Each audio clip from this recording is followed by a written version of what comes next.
Quindi Antonio Bertoncello è lui che festeggiamo. Aspettate, prima di fare grande applauso, che finisco il discorso, che dopo do la parola subito a lui, ma credo che lui stesso adesso ci dica che lui è la punta di un iceberg, perché dietro di lui veramente hanno lavorato questa volta tantissime persone che ci hanno messo il cuore, e anche a loro credo sia dedicata questa vittoria. Antonio Bertoncello, sindaco di Porto Vergata.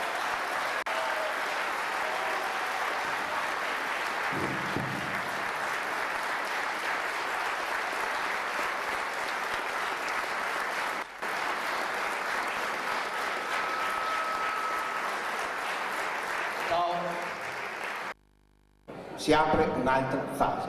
Noi siamo qui per dare risposte ai nostri cittadini. In questi giorni mi hanno chiesto spesso se mi aspettavo questa vittoria. Molta gente me l'hanno chiesto, un po' anche perché molti si sono meravigliati perché abbiamo vinto il primo turno, ovviamente. Quando un candidato si mette in gioco lo fa per vincere.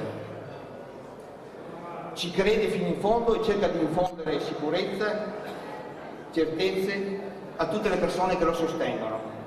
La volontà di rilanciare la città, i nostri progetti, le nostre idee sono state capite e sono state condivise.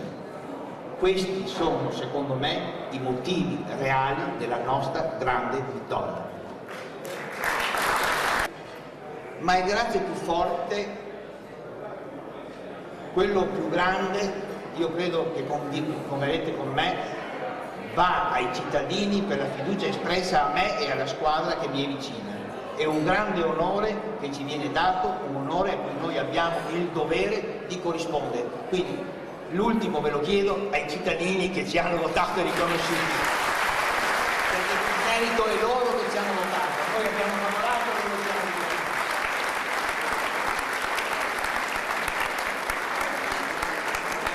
Per questo Per questo il pensiero ora deve rivolgersi al lavoro da fare, alla realizzazione di nuovi progetti, a nuove attività. Lo faremo insieme a una giunta equilibrata tra continuità e novità, e un consiglio comunale che almeno per noi, è sicuramente rinnovato. Insieme ci impegneremo per il rilancio di Portogruaro, ma anche per cercare di vivere bene, in serenità, con la voglia di fare e di costruire. Insieme sarà più facile, insieme sarà più bello. Dopo per oggi, questa sera, però, godiamoci la festa.